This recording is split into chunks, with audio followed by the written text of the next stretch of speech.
Hi there, I'm Danny Henderson, and today is an exciting day. Well, every day can be exciting if we choose it to be, but I'm so excited today because I'm bringing on one of my beautiful old friends. Actually, not old, I've known her 20 years.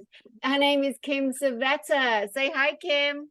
Hi everyone. This is just so fun. I'm just loving this, my love. So This Kim is and I, yeah, Kim and I have known each other like this 20 years, and we've had so many beautiful spiritual, beautiful experiences, angelic, Jesus, Mary, just real paranormal, like such an array of experiences that our planet offers. And we're going to get into your book, Heaven in My Eyes.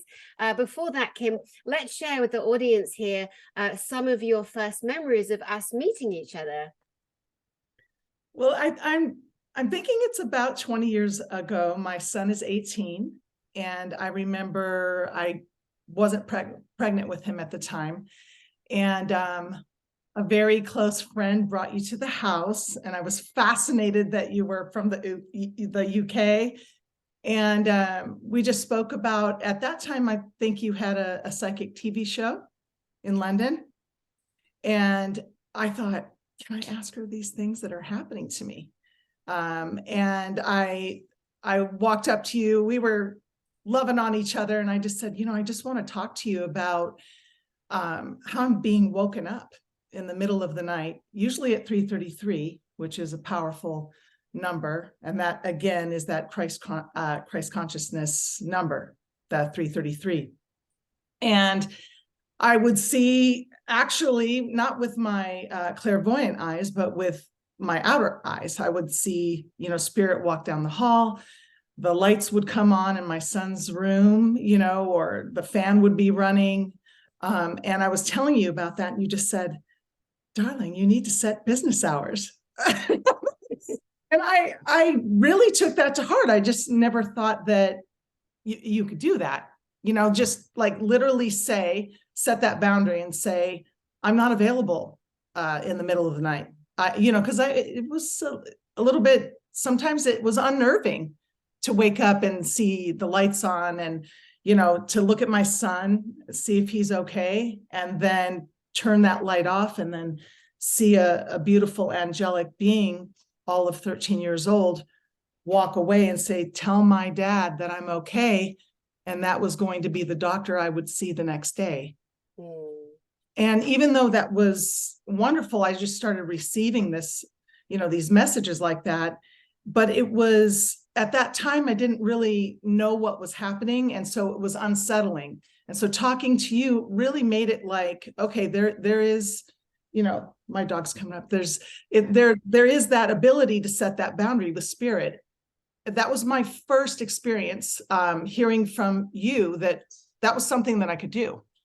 Yeah. And it's lovely for people to know, because people that feel something, whether it's negative or positive, they go into fear or awesome, like, oh my gosh, but they have to remember that they're the ones in the body. We're having the physical experience. Anything we can't see with our eyes needs to know its boundaries. And if we don't set those boundaries, we're going to be bothered and bothered forevermore. Yes. And it's not okay. And so they don't have our permission. So we need to treat them like we treat the living, and put in our boundaries, and don't be in awe of them, because a lot of them trick, they're liars, they cheat, they manipulate like some humans do. So it isn't that we can't be loving to them, but we need to let them know what time it is. Yeah. And what time they can and cannot come and bother you in the middle of the night. Because for me, so many years, how many people at the end of my bed? Oh my God, every color, creed, age, every species of being on and off planet standing there, knowing I would wake up and I would see the buggers, all of them physically with my outer eyes, as you say. And then I was in Coronado around 2000. And I remember waking up, oh my God, they were 30 and I could hear them. I was coming out of sleep and 30. I could hear them. 30? Oh, at least 30. But you see, those of us that see, those of us that hold that light, they see that. They know that us clairvoyants, they know that we're going to see them. And so the earthbounds will come, the ones that choose not to go to the light, the ones that want to still attach to other people, stay in their addiction energy, for example. And so I'm coming out of sleep and I can hear them. And one of them saying, this beautiful big African man is saying, shh, shh. She'd get mad. She'd be mad. She'd be mad, because he knew me, because I told him off before. And so they're all there, but they just want me to, you know, they want audience with me. They want me to just acknowledge them. And I open my eyes and I went, "Get out." And they're like, "What is that?" And it was like that scene in Ghost where Whoopi Goldberg is telling everyone to leave because Sam, whatever, the bad guy's coming, the Right. guys are coming. It reminded, because they just turned around and went through the wall. But like I say, so I knew that was a reality and I passed that on to you, and you've been doing that ever since.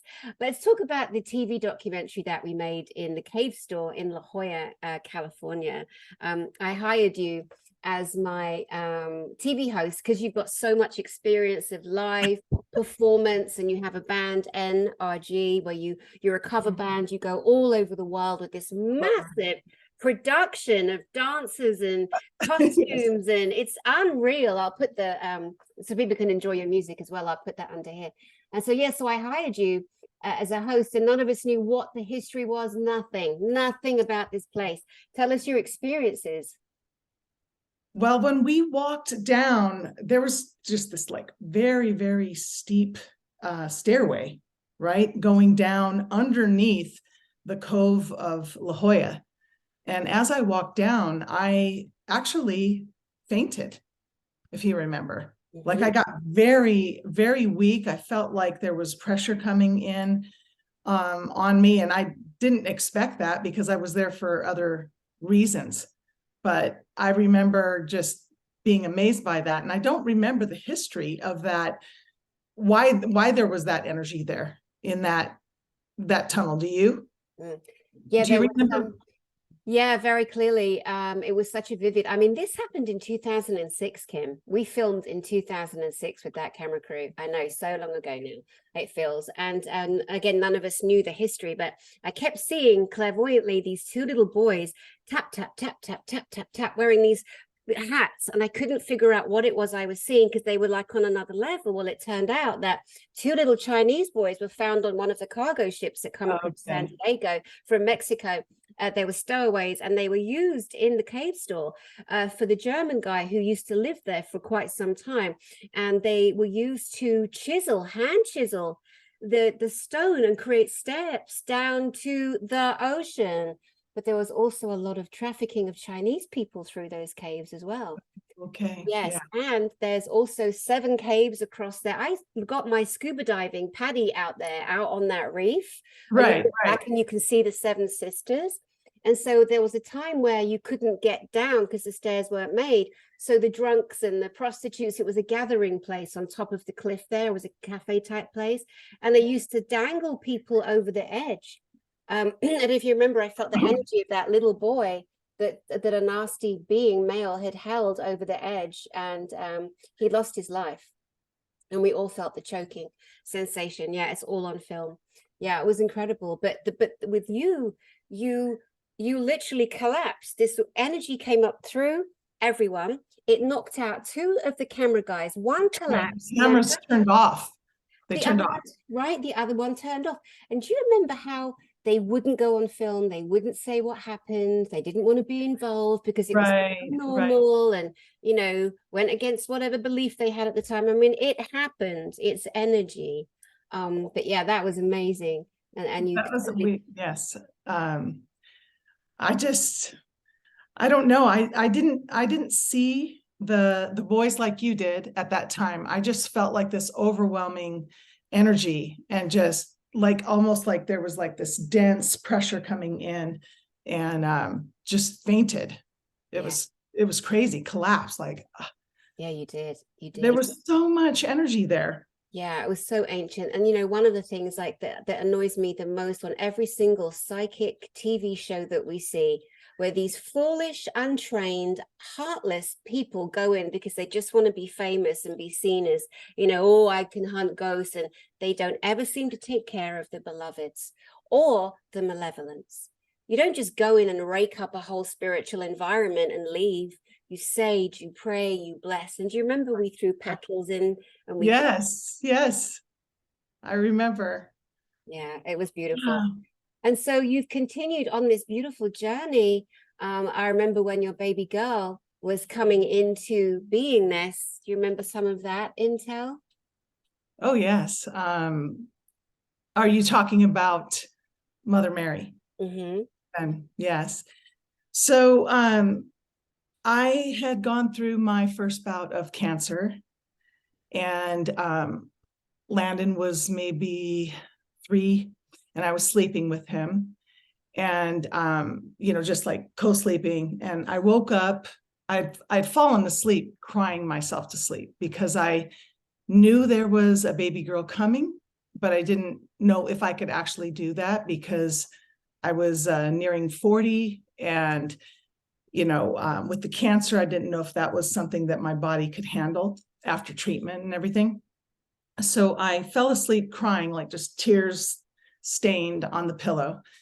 And I was awoken at dawn. So I felt a definite pressure change on like right next to the bed. Like there was a definite pressure density change. And I heard my name, Kim. And I like got up, I looked around the room, and it was like, now all the shades are drawn, and yet there's this pink light in the room. And I was looking around, and I heard, go out into the garden and dig. And I argued. I said, well, Landon's young. If I go down there, it's cold. It's first thing in the morning. I'm not going to do that. And then the message came again, but with that, it's already happening. So it's like a instantaneous download that just happens. And there was a map that was accompanied, like a heavenly map. I saw clairvoyantly this place in the garden where I was supposed to dig. There was a rose bush and an arrow pointing, dig here, in cursive, white, like this. So I made my excuses. And then finally, after, this voice kept repeating itself, but not with frustration or any more strength, but just more with this, it's already happening. We see it already happening. Go out into the garden and dig. So I put on my Uggs, my robe. I go out out the front French doors and went around to where this rose garden was, sat down on a bench, and it was like a movie. 4 hummingbirds just like came right in front, and they just hovered. Now, that's a long time, like 15 seconds of that. I felt like time did not exist. I felt like the air pressure was different. And I sat down just because I was in like kind of this like space. And I saw again, I did not hear the voice, but I saw again the place that I'm supposed to dig. So I went to the rose garden. I was in the rose garden, and then I went to the rose bush and moved away the dry leaves and dug down, kept digging about maybe 4 or 5 inches down. And there was a statue or a little figurine of Mother Mary. And I fell to my knees because I finally realized that was Mother Mary. And for me, it was this sense that I would have a child. That's what the message was to me. But what was a little bit odd about it is that she had no hands. The hands were off of the figurine. So I, for many years, kept this to myself. I thought, okay, people are going to think I'm crazy. I'm not going to say this to anyone. And I wasn't affiliated with any religion. I didn't grow up as a religious person. My mom and my dad followed gurus in the 70s, so they didn't want to have anything to do with religion and all the things that had burnt them out on that. So the only experience I had was going to like these meditations and reading poetry at like age 8. That was it. That was the extent of it. So I didn't really know about Mother Mary too much. I knew of her, but I didn't know, the extent of it. So many years later, I actually went to a Catholic church because I thought, well, they know about Mother Mary. So maybe I'll bring this statue in and talk to someone. So I'm in the gift shop. I'm very nervous because I don't know anyone, and I'm just there. And this woman walks up to me and she's like, you just have incredible energy around you. And she saw a scarf on me with a cross. And she's like, where did you get that? I don't know why I'm so drawn to you. And I said, well, maybe I'm really looking for some answers. So would you wait here? And I went to the car. I got this little special box with rose petals, and I got the statue, and I should have brought it. It's up in my sanctuary area. I should have brought it and showed you on the video, but I can send a picture. We can pause in a second and you can go. Okay. Yeah. And so I'm showing her, and I'm like, I don't know. This is what happened to me, and I don't know what it means. And so everybody's quiet in the gift shop. Like, everybody's like listening. And all of a sudden she goes, would you stay here? I'm going to call Father Joe. Right? Like, almost like I would escape or something. I don't know what it was. So I was like, oh, okay. So here comes Father Joe, and he's blessing me with some holy water and blessing the figurine. And there were some women there that had gone on these sabbaticals, to Lourdes and to Medjugorje. And one of the gals walked up to me and she said, do you know what that means when there's no hands on a figurine that you should find? And I was like, no, I don't. And she said, you're to be the hands of the mother in the world. And that was very overwhelming for me, because why me? I'm not even a religious person at all. Like, I didn't know about, all the rules or whatever is involved with that, but it is just proof that it's not religion. It is the relationship with God. That's the key. And I don't know why, all these years, I've never had a guide. The only spiritual figures I've ever seen, like, I've not seen Mother Mary. I just heard that voice. But with Jesus and Archangel Michael, those seem to be those I've had like open visions with,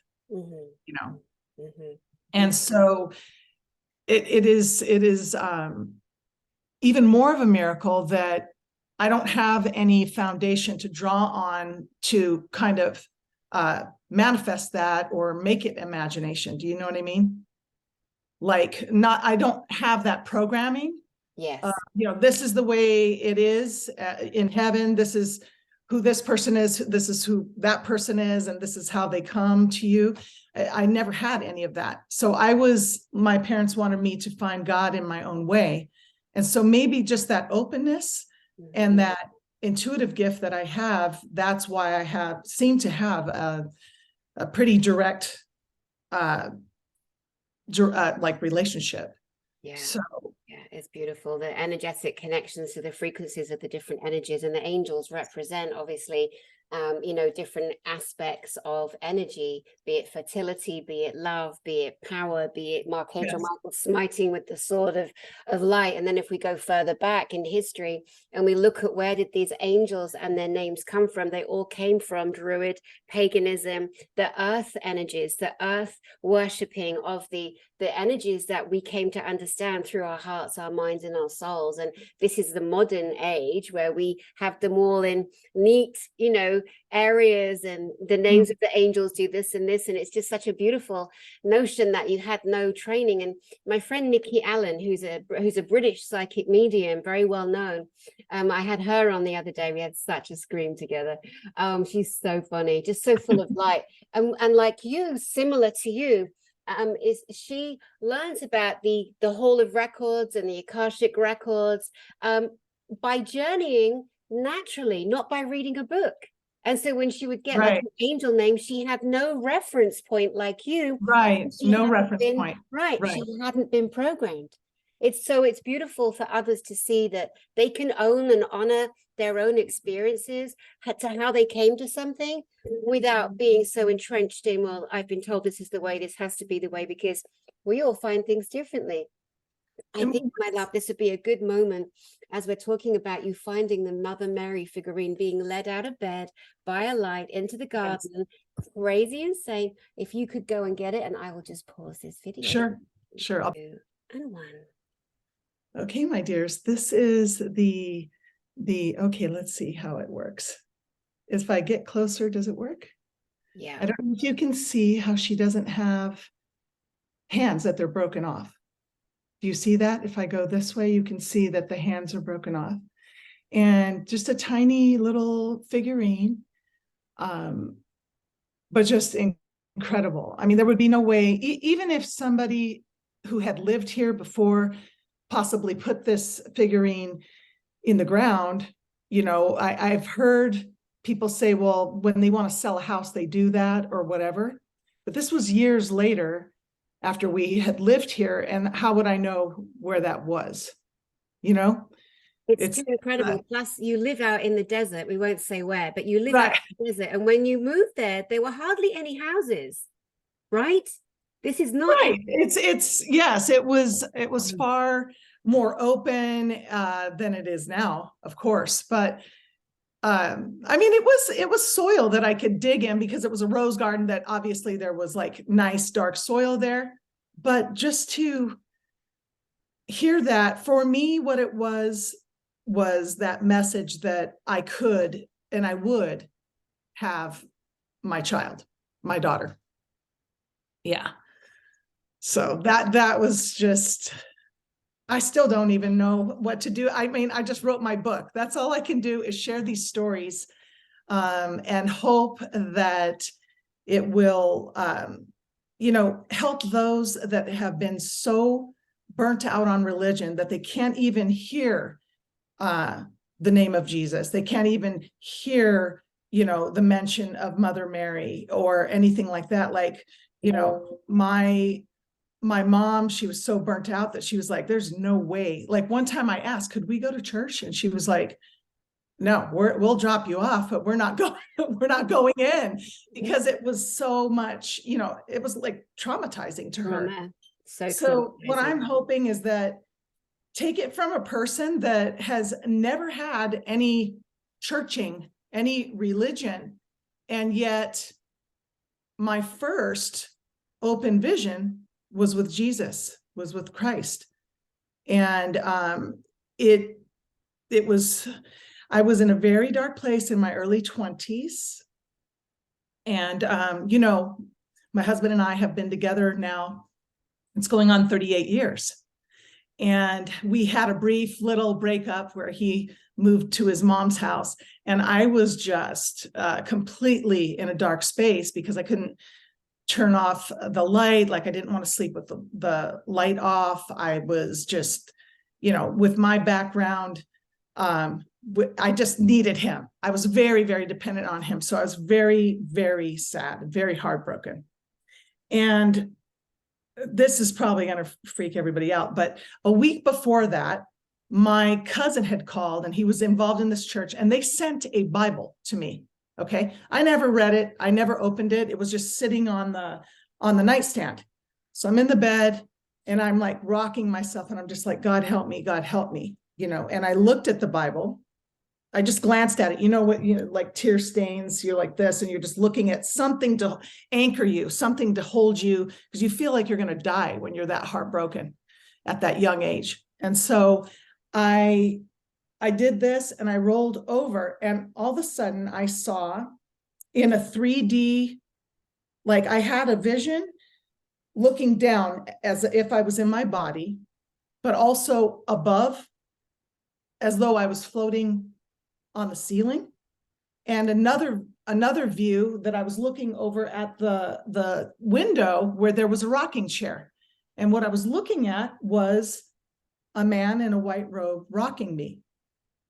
And when I looked down, I saw his robe, and I knew it was Jesus.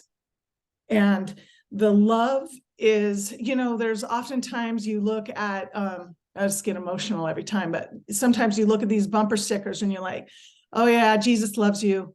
What does that mean? You know, like, what do you mean by that? But the truth is that his love is indescribable. There's no earthly word that I could use to describe his love. It's nothing. It's more than the way you love your children. You think that you would die for your children, and you would, but with his love, there's no, you remember, like, this is what you're looking for in everyone that you want to be with, everyone that you've, your parents, your best friend, your everything. You're looking for this unconditional love and forgiveness. And that love got me through that moment, that vision. And that was, for me, the way that I received Jesus. So sometimes when people are all downing Christianity, I understand it's the religion, but don't throw him out, because that isn't what, it's him. It's a relationship with him. If you don't want a relationship with religion, then don't do it. It is hard to find something where there's not something wrong with it, because everybody's human, and they're going to interpret it a certain way. But I don't know why I could receive a vision like that when I wasn't calling to him. You understand? When I said, God, help me, I was talking about quantum physics, just light, just God, whatever's there, the universe, just help me. I can't survive this. Like, I was at that point. Yeah. And he appeared, and that never left me. And I wrote that in my book. And also, there's been two. There's been one where it was a visitation of just absolute, complete love. And then there was an actual transportation where I want to call it a near-death experience, but I wasn't dead. So it was a shift of consciousness. So I was going, is it okay to talk about that right now? Yes, it is. Okay. Yes. All right. So I was going through, had my daughter's second bout of cancer, metastasized, melanoma, can't do a surgery. It's in the arteries. There's nothing we can do. Okay. Taking a very extreme medicine by one doctor, that because this was her last resort, that it was supposedly supposed to shrink it so I could get a surgery, take it out. It didn't shrink it enough. And the surgeon was like, I'm not going to do it. She's pushing. I can't do it. You're going to die on the table. So I'm not doing it. So went home from that surgeon appointment, and I went into our walk-in closet because I didn't want anybody to hear me crying, like my kids. So I went into the walk-in closet. It has like a sky lamp, so it wasn't like some dark hole. It was, lit up. And I was doing a health regime with wheatgrass and just fasting. So I was in a state of surrender that, there's no, where else are you going to go? So I was laying down on my side, and I just said, now this is a moment where I'm a pretty protective person. So up until this point, I was not willing for God to take me, period. I was like, I'm living for my children. I don't care about, what is this surrender thing? I don't want to do that. I'm not going to surrender to death. Like, I'm going to fast. I'm going to do this. I'm going to do that. I'm going to, and I'm. And in this moment, I was just crying and praying. And I said, Lord, if you want me, I'll go. If that's what I'm supposed to do. But I'm just asking one last prayer. If I could just live for my children, if you'll allow me that. And the next day, or I'm sorry, I just got chills. Sorry. Holy Spirit chills. Me too. Right now. Same time, same moment. Mm-hmm. So I said, please just allow me to live for my children. Suddenly, I was no longer in that closet, that walk-in closet. I had no consciousness whatsoever of being in that space. I could not hear the sounds of the planet, nothing. And I was, in my opinion, transported in a shift of consciousness that was through him, where I woke up laying the same way on my side, right? But there was this intelligent mist all about me. And this mist was conscious.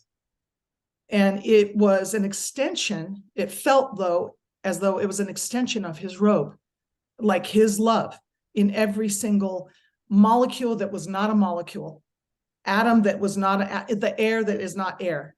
It was like everything was him. And I knew in that moment, I didn't, there was this odd, invisible, like cross. And I was in this one corner of that cross. And I was told telepathically, don't cross these lines. And when I sat up and I heard a kind of praise, but it was, people ask me, well, was it Om? But for me, it was not Om. I've meditated to Om many times, but it was not that. It was not an earthly vibration, frequency, or sound that we can put into music. It was so incredible that I knew that there is a constant praise of him. And I'll use these words, and I hope they don't sound too religious for whoever's viewing, but I knew, like, the only word I can find that's even remotely close is that he is the sovereign king over earth. He is. This is his domain. This is his realm, and he oversees earth. I knew it without a doubt, even though prior to that, I never thought that. I never thought that. I just didn't have, I was like, oh, that Bible, it's old. It's, it's an old book. It's stories. I grew up with people that thought that way. So that's the way I was kind of thinking. And until this point, I didn't know what I know now. And so I'm hoping that, if you've walked away from his forgiveness, his unconditional love, you don't have to. You can reach out to him and not reach out to a religion. That's the only thing I'm trying to get across, if that makes sense. Yeah. It's a beautiful expression of your own personal connection to the energy that you refer to as the Christ. And it's interesting, the words that we use in this time, because we are in a time of ascension. And a lot of people say, be sovereign, because the indication is for each individual to own their own sovereignty, because they are of the same light energy as the Christ consciousness, or the Christos, or the 8th chakra, or the whatever you want to call it. Ultimately, it is unconditional love. That is my understanding. I know there are other religions with other heads that we are told, this is the God, this is the this is the that. Ultimately, the benevolent, non-judging, non-scaring you to death, they're of Satan. I believe that with every cell in my being. They are of Satan when they are laden with fear. And if you don't do this, you will be judged. I will smite thee. That's friggin' Satan. That's no loving, benevolent, beautiful energy. An ant can figure that one out. You don't need a pope, a priest, or whatever to go through the gates, because those men, and they are just men, they are human men with their failings too, that put the gates in front of us, mere humans, and all that nonsense is being taken down. So we ourselves learn to go inside. The realm is within. The kingdom of heaven is within. That was one of Jesus' biggest messages, right? Yes. Going inside, make thine eye single. And that really means to me to have that God eye open. Make it single, meditate on this eye, not these. Don't have eyes for the world. Have eyes for God, heaven, Yeah, the self, the kingdom within, the queendom within, the energy that we are of. We came from that. We will return to that. And in the middle, there's all this blooming messing about. People messing about with, no, this is the religion to follow. No, this is the king to follow. No, this is, and we're in the middle, like, okay, what do? We resonate. We become magnetized to that which leads us to unconditional love. Yes. And for me, that is Jesus. It started with that. Then I started having, helping people with grief through mediumship. The Archangel Michael visitation. I did have that where I was just meditating in the living room and my son was playing with trains and just, like choo choo, like nice little beautiful voice. And I just, nonchalantly had this conversation like, are angels really real? I mean, isn't it just all light? Why are they depicted with a human figure, and wings? And, I was just kind of like putting it out there. And I raised my head up and I saw Archangel Michael sitting on the fireplace stoop. And he was, again, an instantaneous download into my consciousness where there was no voice. I just knew inside his big loud voice was like, I am real. And it was booming and it was loud. And he looked Nordic. He had this like chest plate on with this, and the shield, and it was like, okay, well, I guess I'm not asking that question anymore. If archangels are real, they are. He is. And my whole body started to vibrate, especially my abdomen. And I got so overwhelmed with, how they say in the Bible that he is accompanying Christ in the end times. If you've ever read that in Revelations, I believe it. There is nothing, he is like the warrior of the universe, the true, the one that can defeat darkness. I really felt that with him. And I ran into the kitchen. I sat on I have a little stool next to the refrigerator and I just sat down. I was like, at this time, I didn't know that I was really clairvoyant or that I had the gift of spiritual discernment, which I just didn't know that. And somebody had sent me that day a book that Doreen Virtue wrote on numbers, like 333 and all that. And so I picked up the book, I just needed an answer. And I happened to open it up to a page about Archangel Michael. It's just, sometimes I just go, when I'm writing these experiences in my book, I'm like, how no, I don't have I wasn't Catholic. I didn't know about Saint Michael. I just knew his name when I saw him, like your friend that you interviewed. It's like a telepathic, like instantaneous boom, within seconds, you have all the information, just like it is with mediumship, it's like a flash of a second, but you've heard a full sentence, or a lot of things about that spirit. So yeah. Beautiful.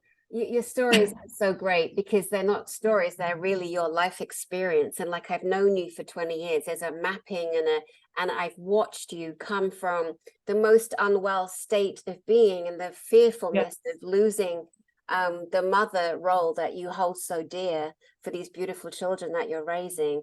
Can you tell us what happened after the experience when you were in the closet and you returned with a knowingness? Yes, I'm sorry. So when I was told not to cross, and I heard all this praise sound vibration frequency that is, and every molecule was aware and an extension of Christ, I was immediately brought back into my body like that. And I started saying, no, bring me back.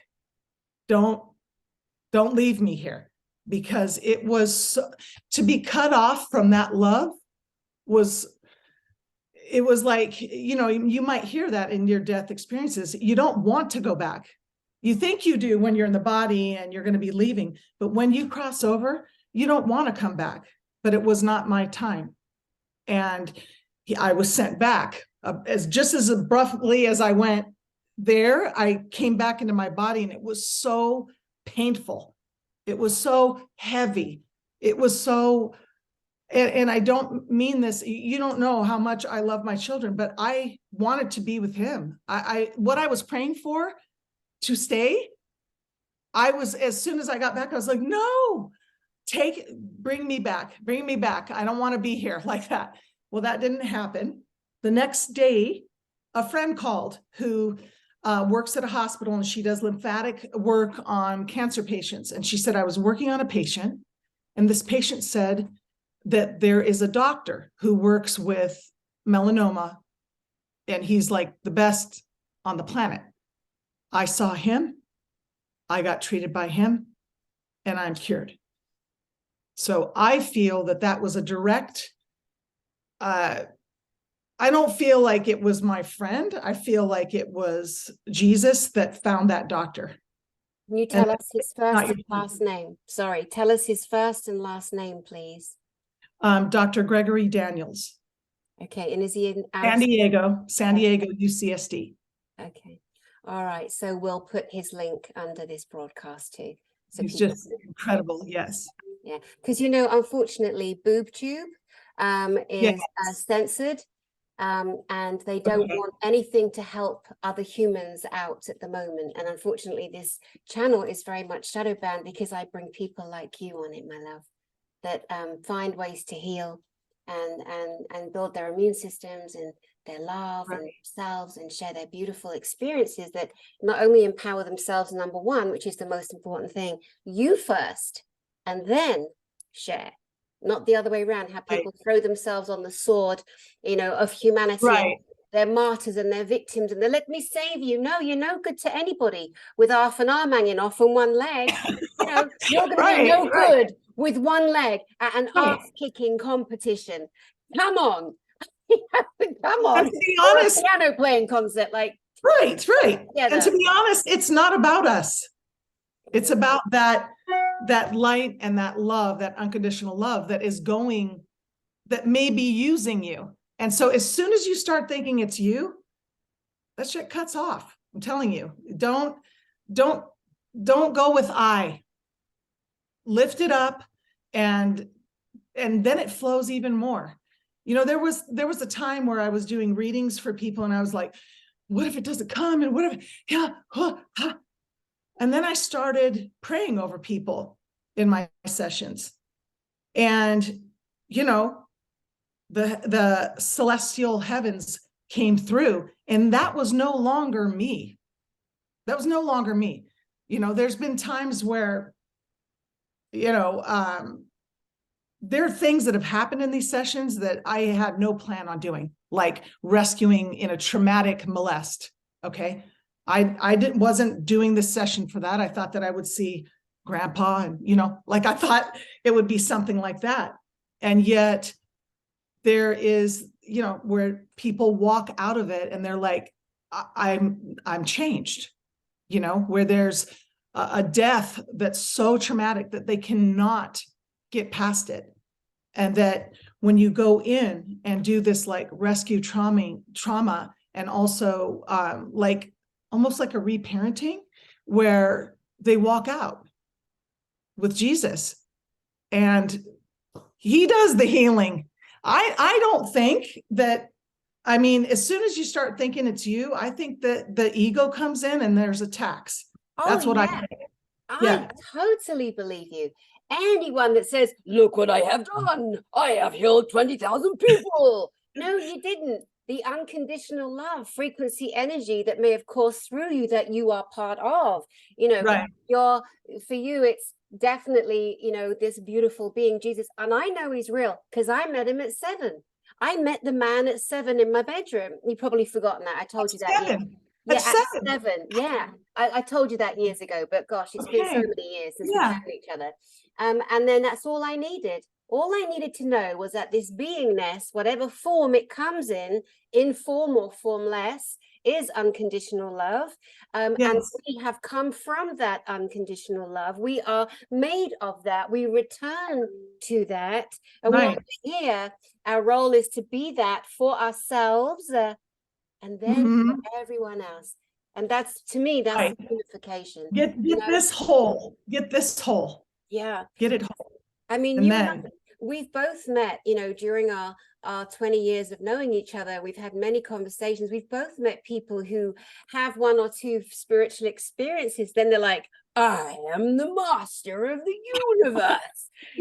We have. And women who've gone, yes, no, you have to wear all white. Right. 7:07 on a Thursday night. Well, 7:07 is 666. Right. Anyway, it's like, stop it. Then Just again, stop it. that is, you're making your own religion. That has nothing to do with source at all. And Totally. so it's very important also, if you do have a spiritual gift, that I've been learning this lately, that, I've been like, if I watch something that's really violent, or if I'm around somebody that's gossiping, there's like this harm.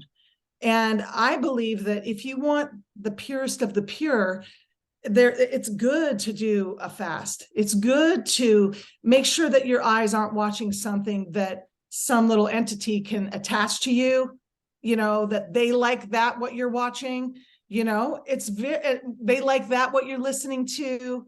They like that what you're eating and what you're, smoking, and what you're drinking, or whatever it is.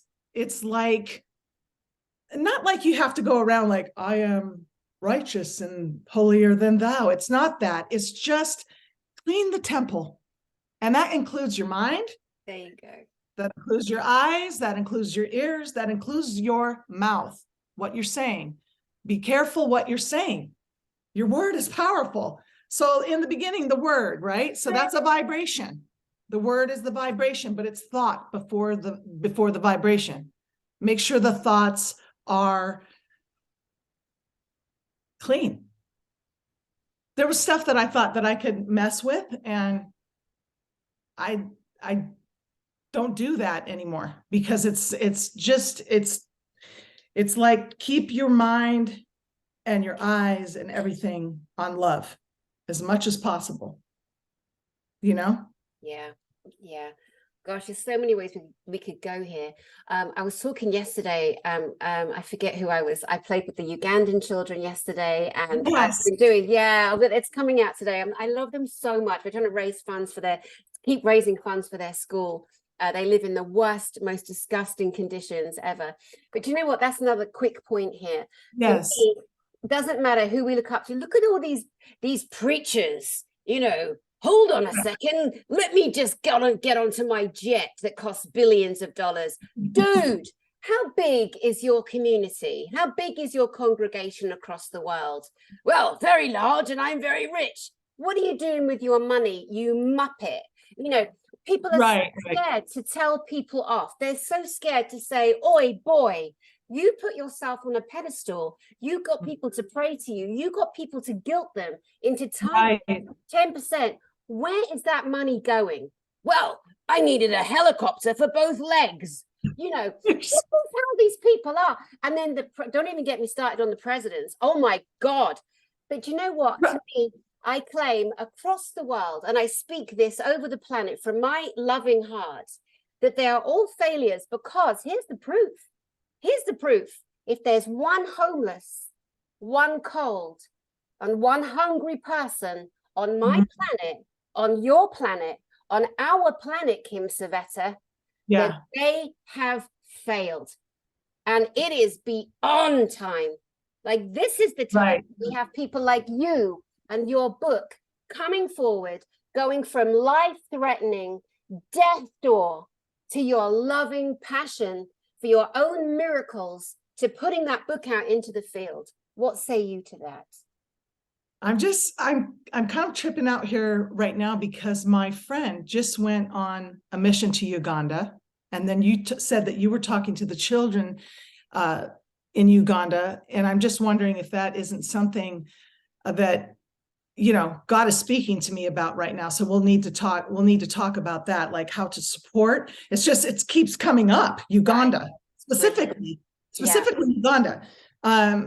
But what do I say to all of us? I say, don't be afraid. There's been many years, Danny, that I have just not spoken up. People think I'm weird. What will they think? What is there to lose? Right now, don't be afraid to post something on YouTube or to write a book. You think, like, for many years, I was like, well, they're authors. They're authors. They do this and they do that. And I think it was the last might be strange, but like that last bout of cancer, it was like, it got so intense. I think when you are in such a place of daily, second to second surrender, because you're facing your mortality, you're not sure you're going to live. That was 6 years, every day, every minute, every second, trying to keep it together, homeschool, my kids, like just trying to perform. Don't tell anybody that you have cancer, because what if they don't hire you? Right? Like all those things. And then when it came to like, there's no answers for you, sister. And I was in that place. Maybe that's, sometimes we have to don't let yourself get to that point before you speak. Don't let yourself get that sick or that, dark, where you're thinking about committing suicide or whatever it is. Just speak out. I don't know if that makes sense. And just don't cut off. I know there's just so much human error in religion and righteousness, but don't cut him off. I'm telling you, from what I see, like, just, I hope that my story maybe moved one person to open their heart and just say, I need help. I don't know what I'm going to do. And I'm telling you, we don't have it together. I tried that with cancer. I'm not going to see a Western doctor. I'm going to fast and I'm going to eat like this and I'm going to get healed and I'm going to do black oil cannabis. And I'm not down talking in that. I'm just saying that sometimes it's the opposite of what you think. You think you're going to be healed a certain way, and it's not. I was healed the Western way, but I didn't like that for the longest time. Yeah. So it's just learning to be open to all facets and not just closing something off, because somebody burns you out, and don't think that you're in control. You're not. Yeah. You're not, you don't have that control. You have to lift it up and you have to ask for help. I think that's my opinion. Absolutely. Or maybe it's just my experience, It's your experience, and you've expressed again how you were so vehemently like fasting and wheatgrass and doing everything. And I watched you through that journey too, using crystals and prayer, yes, all these things. And ultimately it was a combination of both. It's hybrid. Exactly, because there is a place for both. There is a place for both. And people's individual physical biome, their makeup is going to respond or not to certain different things. The body. Yeah. So, because I heard last week about a man who was just so vehemently against Western medicine that he did lose his life. And his wife is to this moment so bereft because he wouldn't even try one suggestion. Right. And his way, you could say his way didn't work. You could say, well, maybe that was just his journey. And that was his time. Not to be flippant at all, because there are always people left behind in agony and pain and, but it's an interesting way to look at everybody's lives. And you're just such a powerful speaker, singer. I mean, holy God, girl, in concert, you are a tour de force on stage. And I mean, I cannot believe the range of singing and characters that you play, you and the girls and the guys and the instruments, that this huge band, grand piano and brass section and string section, and it's just beyond like, and you shine that unconditional love too in your always. Oh yeah. If you are blessed enough to hold a stage like that, like I always pray before and just ask for that light to shine out of my voice and to everyone. It's a family, our band, and it's going on 30 years now. It's incredible, and it just keeps going, and I just love it. I love our life. I just have not known where do I belong? I don't know if a lot of people that are listening, they're like, okay, so I had this vision with Jesus, but I felt like I couldn't go to a church and tell them. But then I feel like in the new age, it's kind of like, Jesus, we're burnt out on that. So it's like, where do I go? So I'm just going to make my own thing. It's a hybrid again. It's a hybrid. I call myself a Christian. I am. I've seen that, but I also have these intuitive gifts, a spiritual discernment. Mm-hmm. That's in the Bible. It's just Right. that, it's. Well, look at that. Look at that. It's like, so Nikki Allen, my friend Nikki Allen, the British psychic medium, she says from the beginning of her evolution, from being a baby to a little girl, toddler, etc., her family were psychic mediums. They were loving and funny, and they did tarot and crystals and all the rest of it. And so, but she came into her own beingness because, like you, she wasn't infiltrated or programmed in any way. And so we come to be who we be. And the way that we get to love, whatever we call that love, whether it's Jesus, whether it's Yeshua, because that is a very prevalent, energetic vibratory resonance that people say, this is the name of the Christ, Yeshua, and remember the 72 names of God. There was Hashem, Jehovah, Yahweh, and it turns out half of those, if not more, are satanic references, Luciferian, vibratory, degrading light frequencies. These are some of the things that people are coming, and it's shattering them. It is shattering those programs. It is breaking them. But they're going into fear and force. They're going into fight and violence against, like, people like me, let's say, who are daring to gently tiptoe into that realm and saying, listen, there's a big change going on and the rules don't work anymore. And we were once in this 3D, let's say we were in this 3D cover up, and now it's burst open. And all the beautiful beams of light and love are there for us to view. And now we can never be what was, because that was never normal. That was never our normal. And now we get to explore, oh my God, who am I without the chains of fear around me?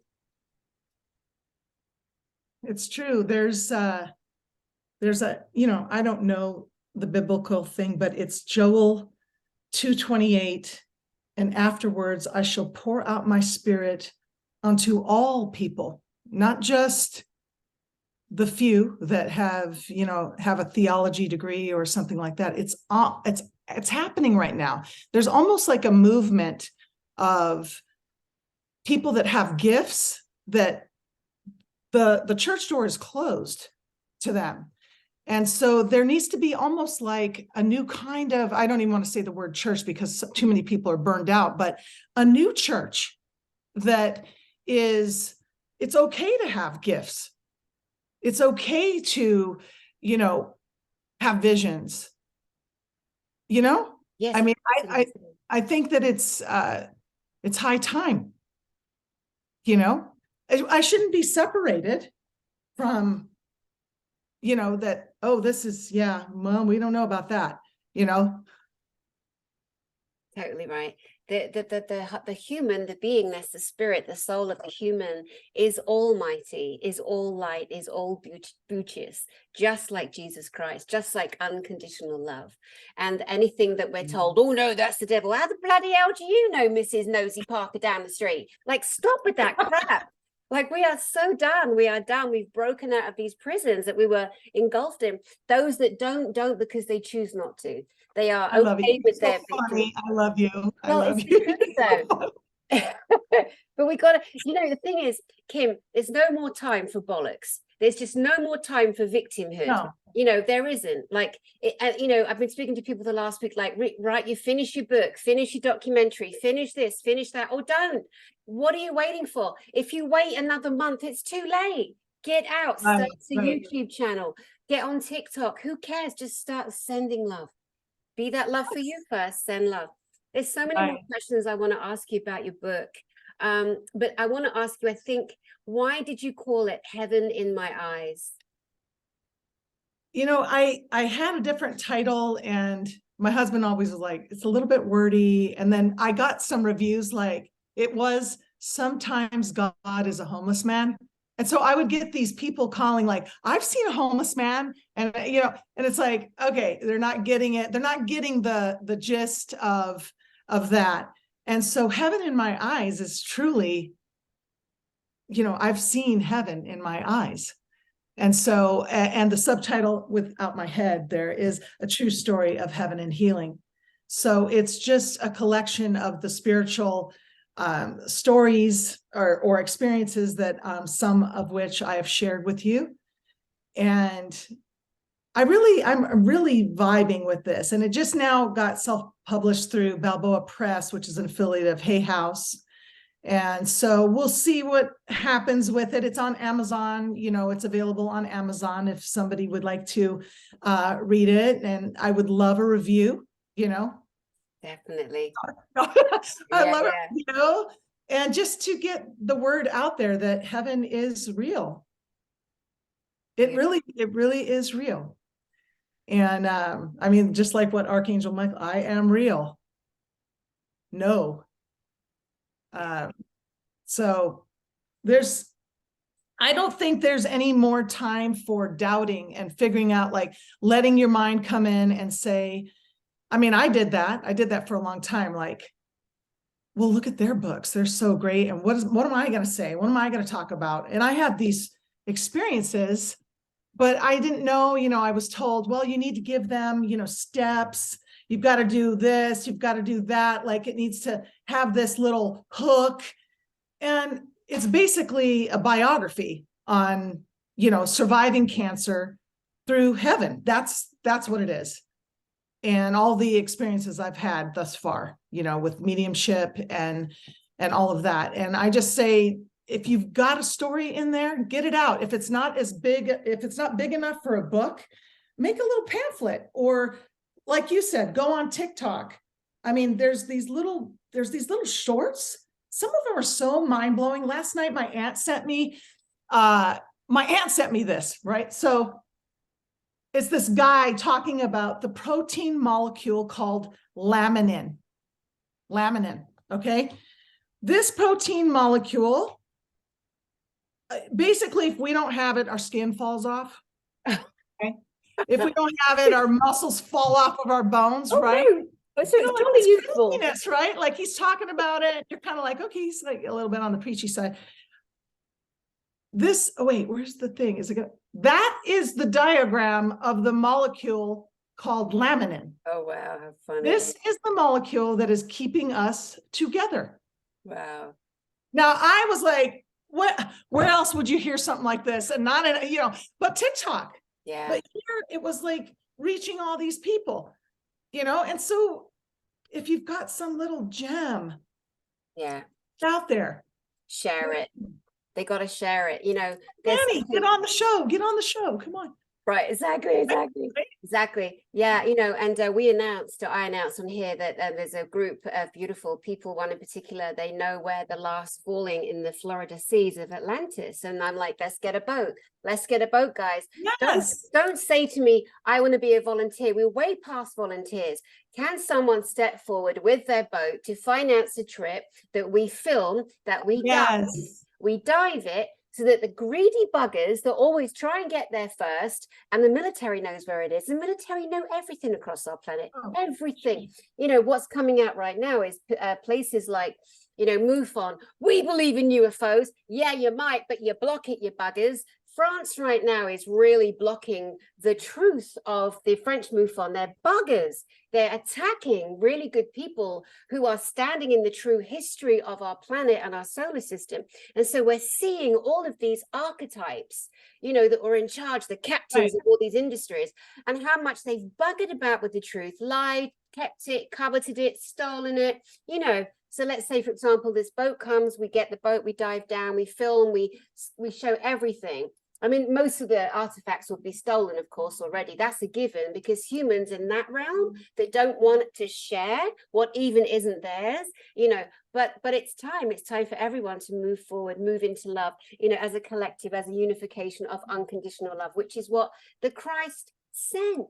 That's the message, is it not? One of the main messages. That's fabulous. I didn't know you were doing that. Yeah, there's a lot of that. Yeah, I love that. We need somebody to. Yes. And there are people. A big boat. Right. Give us a big boat. We're going to need a bigger boat. Give us a big boat. And it's like there's so many people, countless people across the world who know where there are caves and tablets and temples, and they're so programmed into, well, that could make me a billionaire. Well, maybe I'll get 10% of that. If you've passing it off to a hierarchical establishment, you're going to get zippity-doo-dah-day. That's what's happened to all of us. Or you get your script stolen, like I have, for example, or whatever. Oh gosh, whatever. But anyway, Kim CIVETTA, my darling, I want to come to you for final words. And is there any other specific story in your book, Heaven in My Eyes, a true story of heaven and healing, that you might want to just drop here for people to be left with?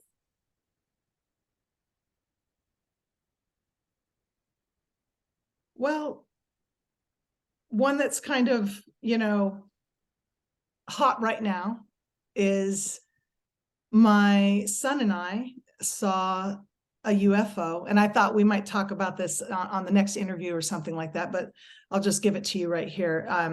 I was going through the second bout of cancer, and we decided, my daughter walked up to me, and she was afraid to camp, you know, like the week before, Landon had camped with his friends out in the yard, like in a tent. And she was like, I'm so afraid of that. What's going to happen to them? Blah, blah, blah. They're going to get a monster.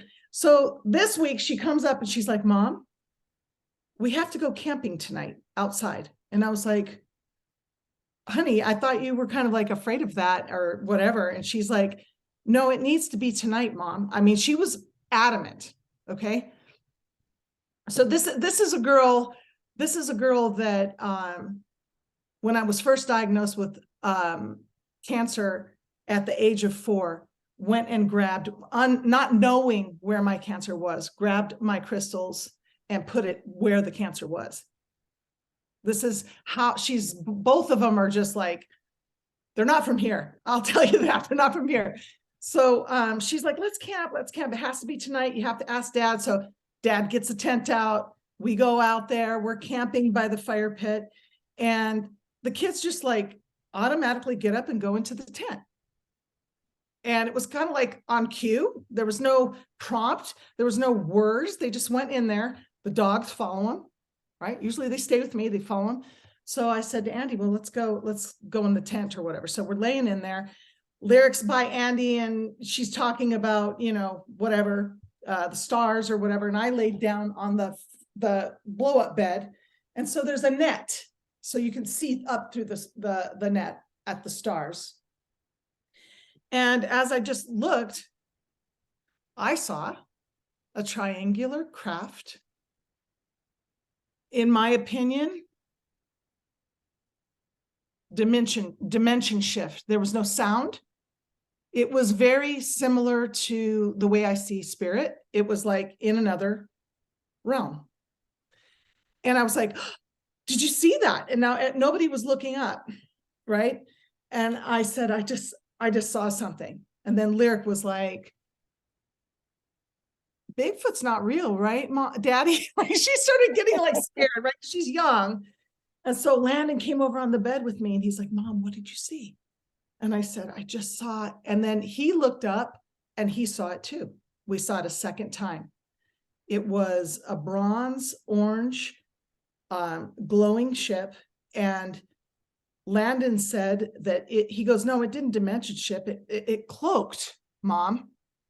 And I was like, okay, too much Star Trek for you. I don't know. At first I was like, okay, wait, if he saw the same thing, the same shape, the same color, you know, because I thought, oh, he's picking something up on me. This is my boy. You know, we're like really close. Maybe he's just copying me, you know, but no, I said, what shape was it? And he said triangular.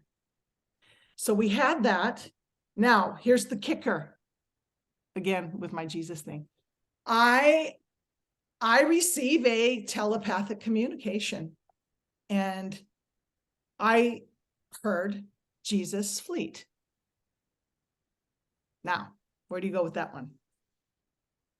Yeah, you know, where do you go with that? Well, where you don't go with that is the psyop. There's a big psyop that people are putting out there that say that Jesus is driving a UFO, which I think is absolutely ludicrous.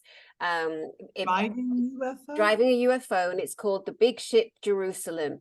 Good Ship Lollipop, it's called Jerusalem. It is absolute CIA infiltration psychological operation so that we look up and we plug into negative elements that are out there that want to own the souls of people on the planet.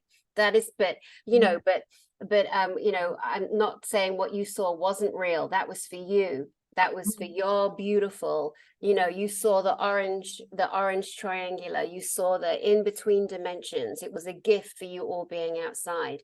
But yeah, there are some who are like believing, one particular Pied Piper, who I've called out as just an abuser of humanity, because he's so desperate to be famous and quotes everybody else's research and claims it as his own. But I'm not going to stain this beautiful broadcast between you and I with his name. But that's people that need to be careful, you know, of the things that they pick up. But your story is beautiful. Your book is incredible. You are a bright light on this planet. And I would love to come to you for final words, my darling.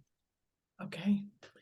I'm very grateful for this chat that we've had today. And to those of you that are watching, don't wait. Don't wait to be the light. Don't wait to, you know, donate to Uganda. Don't wait. If there's some kind of movement within yourself that you're passionate about, don't wait for somebody to tell you it's okay, because very likely they're not there, or they're into something else. And so this is, you know, for me, I'd like to say that heaven is real. And I hope that my experiences might help you even inspire your own experiences.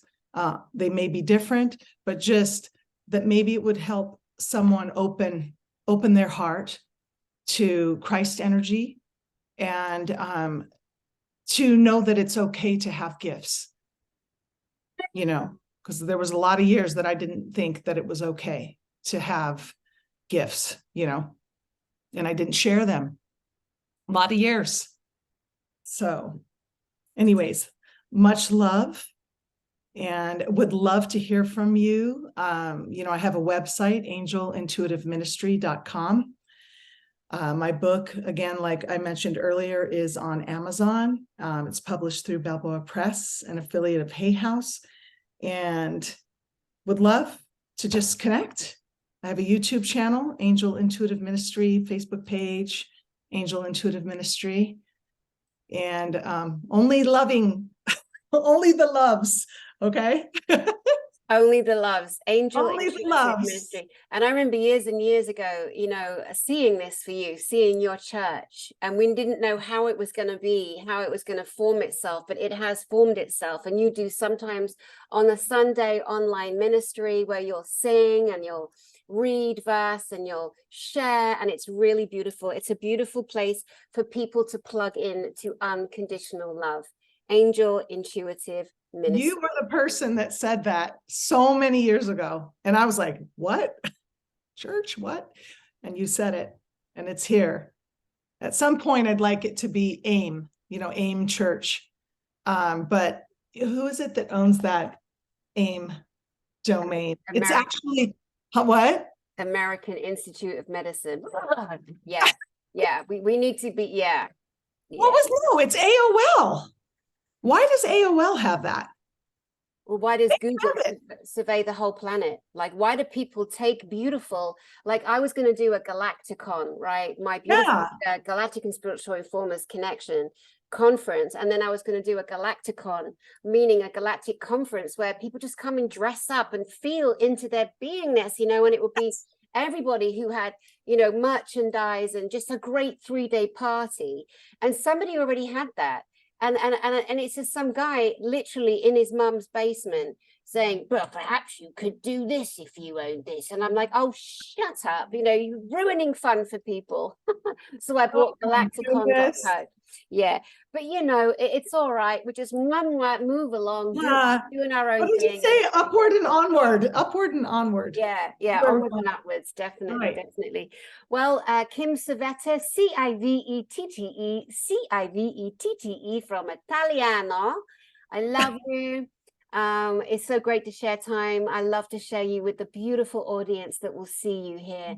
They are so loving. They are so evolved. They are so advanced. They're going to enjoy you, and you will also be part of their journey, their sharing of story, their impetus. I keep saying, like, guys, get on BoobTube or wherever, do your round tables, pick your discussions, like start talking. Who cares if 5 people see it? That's 5 more people than you had, before you started. Right. No, someone said to me the other day, how is your channel with all the caliber of people I get to interview, which is always mind-blowing to me that people say yes. I mean, most of them are my actual friends, like you, 20 years, right? But this was planned. This was part of the plan for me, obviously, like Right. But yeah, so we can't wait. Just start talking, start sharing, just get there, just do whatever it takes, start a book club. It doesn't matter, just get involved in this love movement and be part of it. Yeah, so I'm sure that we will have you back to share more stories at some point in the near future. And I will put all your details, of course, underneath this broadcast. And to you beautiful viewers out there, I'm sure you've had a lovely time meeting with my girlie, Kim CIVETTA. I'm sure you will enjoy her book, her angel ministry, and the things that she can bring. Are you seeing one-to-one clients still? I meant to ask you that before we started. What's that? Are you still seeing one-to-one clients? Yes. Okay, perfect. So they can book through the Angel Intuitive Ministry website. Perfect. All right. So to you guys out there, lots of love to you, and we'll see you soon. Bye, loves.